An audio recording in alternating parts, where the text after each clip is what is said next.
आतंकवादी कौन होते हैं? जब जब जब आपको मरवावे, जब मीडिया को मरवावे, जब गरीबों को मरवावे और दूसरे के जमीन पर कब्जा करवा ले और 5 बीघा खेत का काटकर 500 बीघा का बन जाए। और मेरे बाबा के पास 1200 बीघा जमीन थी, 3-4 भाई थे, उनमें बटी थी। मैं तो एक नहीं ले, मेरे पास 100 घोड़ी थी उस समय जब टिकैत साहब आई थी, तब बच्चा देने वाली, और 72 भैंसें थी, 70 गायें थी, उनमें अब गधैया भी नहीं है मेरे पास। और उसके पास 5 बीघा जमीन और 2 मरी मराई बधिया बैल और 1 मरी मराई भैंस, उसका करोड़ों का व्यापार है। मेरे पास तो कुछ नहीं है, मैं नई गाड़ी भी नहीं ले पाया कभी। आतंकवादी नहीं, और आतंकवादी कौन होता है? ग्लोबल टुडे सब्सक्राइब करें और बेल आइकन दबाएं, खबर जो करे असर। आज हम संभल में हमारे जिलाध्यक्ष हैं संतोष यादव, इन्होंने बुलाया है और हमारा काम है संगठन को मजबूत करना, संगठन को बढ़ाना और किसान, मजदूर, गरीब और आपकी भी सबकी समस्याओं का समाधान करवाना। जहाँ अन्याय हो रहा है, भानु का संकल्प है अन्याय के खिलाफ लड़ाई लड़ना। तो जब हम आएंगे नहीं, जाएंगे नहीं, घर ही बैठे रहेंगे या अपने कार्यालय पे मान मंदिर या लखनऊ बैठे रहेंगे या दिल्ली बैठे रहेंगे, तो संगठन मजबूत नहीं होगा। इसलिए हम केवल और केवल संगठन को मजबूत करना चाहते हैं। आज बड़ी खुशी का दिन एक और है कि आज माननीय भारत के प्रधानमंत्री जी का जन्मदिन है।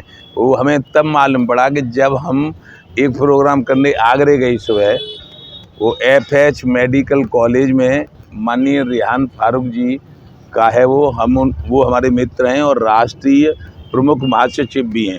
तो उनने बनाया था कि हम प्रधानमंत्री जी के जन्मदिन पे रक्तदान शिविर चला रहे हैं, उसका उद्घाटन आपको करना है। तो वो उद्घाटन किया, फिर अब आप लोगों के सामने आ गए।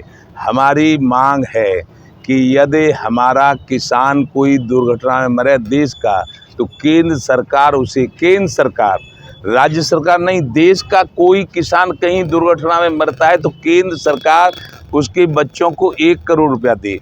आंतरिक सुरक्षा में लगती है पुलिस, हर प्रदेश की या उत्तर प्रदेश की कहीं की।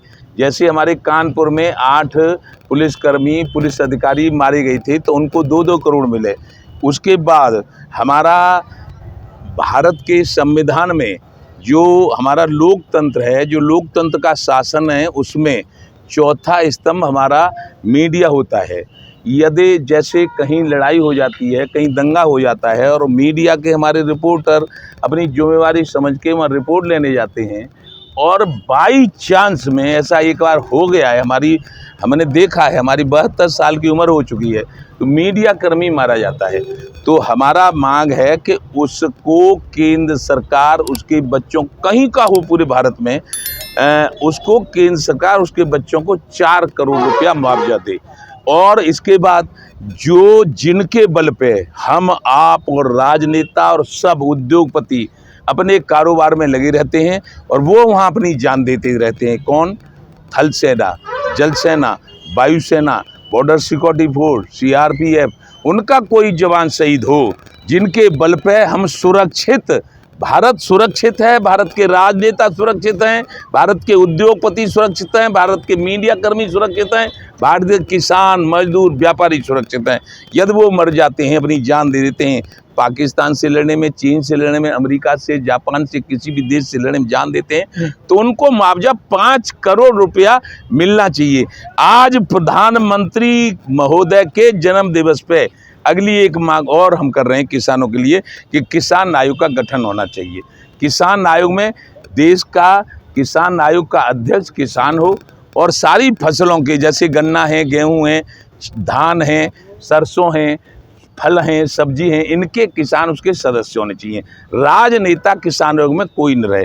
फिर वो अपना लागत मूल्य के अनुसार कि धान में कितनी लागत लगती है, गन्ना में कितनी लागत लगती है, गेहूं में कितनी लागत लगती है, आलू में कितनी लागत है, उस हिसाब से अपना प्रस्ताव सरकार को दे और सरकार उसके प्रस्ताव पे MSP तय करे और खरीदने की जिम्मेवारी, क्योंकि हम सरकार को बनाते हैं, इसलिए खाद्यान्न को खरीदने की जिम्मेवारी सरकार को हम देते हैं, खरीदे।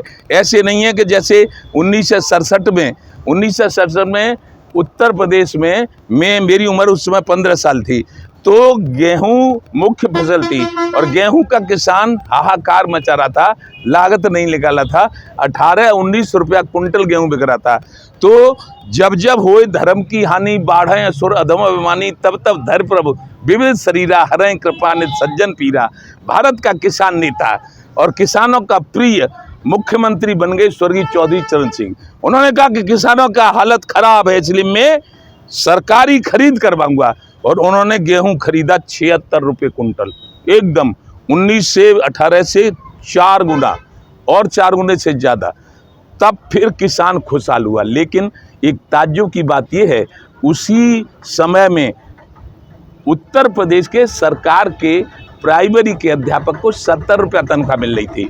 अब आप यहाँ विचार कर लीजिए कि उस 70 से तो अब तक 70,000, 75,000, 80,000 और 1 लाख, और एक अध्यापक हमें बता रहा था मुझे तो मिलने 85,000, आपकी उम्र का था, और जो हमसे सीनियर हैं उन्हें 1 लाख, और उनसे भी सीनियर हैं उन्हें 1.25 लाख तक तनख्वाह मिल रही है।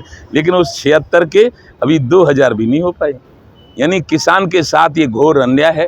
प्रधानमंत्री देश के से, पूरी केंद्र सरकार से, प्रदेशों की सरकार से मांग करता हूँ, ये अन्याय नहीं होना चाहिए। सर, आप लगातार भारतीय जो किसानों की बात की है, लगातार मांग चली है, एक प्लेटफॉर्म पर राकेश टिकैत, एक तरफ आप सर, क्या किस तरह से खाई बीच में आई?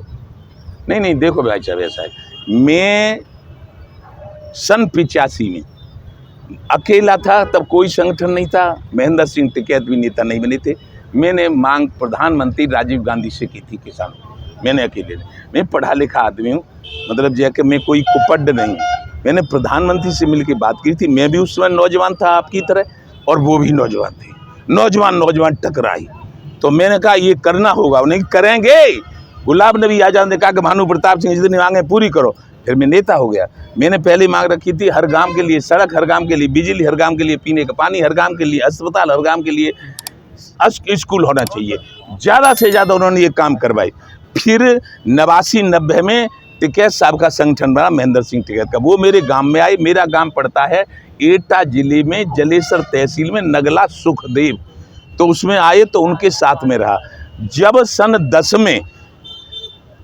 10 तक चला रहा। सन 10 में जब ब्रज के विरक्षण पूजनीय रमेश बाबा ने देखा कि मायावती सरकार तो खुदवा रही है गोवर्धन पहाड़, और कामा क्षेत्र में खुदवा रही है वो राजस्थान सरकार पहाड़, तो उन्होंने महेंद्र सिंह टिकैत से कहा, वो नहीं आए। राकेश टिकैत से कहा, वो भी नहीं आए। फिर मुझसे कहा। मैं उस समय चौधरी महेंद्र सिंह टिकैत के साथ प्रदेश अध्यक्ष था। मैं गया था और मैंने वो पहाड़ राजस्थान सरकार से लड़ाई लड़ी, उत्तर प्रदेश सरकार से लड़ाई लड़ी। मैंने वो पहाड़ बंद करवाए थे। इस पर खुश होकर बाबा ने भारतीय किसान भानु बनाया था, और रमेश बाबा ने ब्रज के विरक्षण ने, एक मिनट, और तभी से मैं फिर उन्होंने उनसे अलग कर दिया, और मैं अलग हूँ, क्योंकि उन्होंने उस पहाड़ों की खुदाई में राकेश टिकैत का गद्दारी सुनी थी, और उन्होंने कहा था ये कमीशन लेता है। इसलिए मुझे ईमानदार समझ के तब से और पहले से भी मैं ईमानदारी से काम करता हूँ। तो फिर आतंकवाद की बात आपने कही कि आतंकवादी है वो। कौन? आप पिछले दिनों में एक बात इस तरह से। आतंकवादी कौन होते हैं? जब आपको मरवावे है, जब मीडिया को मरवावे है, जब गरीबों को मरवावे है, और दूसरे के ज़मीन पर कब्जा करवा ले, और 5 बीघा खेत का काश्तकार 500 बीघा का बन जाए। और मेरे बाबा के पास 1200 बीघा ज़मीन थी, 3-4 भाई थे, उनमें बटी थी। मैं तो एक नहीं ले, मेरे पास 100 घोड़ी थी उस समय जब टिकैत साहब आई थी, तब बच्चा देने वाली, और 72 भैंसें थी, 70 गायें थी, उनमें अब गधैया भी नहीं है मेरे पास। और उसके बाद 5 बीघा ज़मीन और 2 मरी मराई बधियाँ बैल और 1 मरी मराई भैंस, उसका करोड़ों का व्यापार है। मेरे पास तो कुछ नहीं है, मैं नई गाड़ी भी नहीं ले पाया कभी। तो आतंकवादी नहीं। और आतंकवादी कौन होता है? ग्लोबल टुडे सब्सक्राइब करें और बेल आइकन दबाएं। खबर जो करे असर।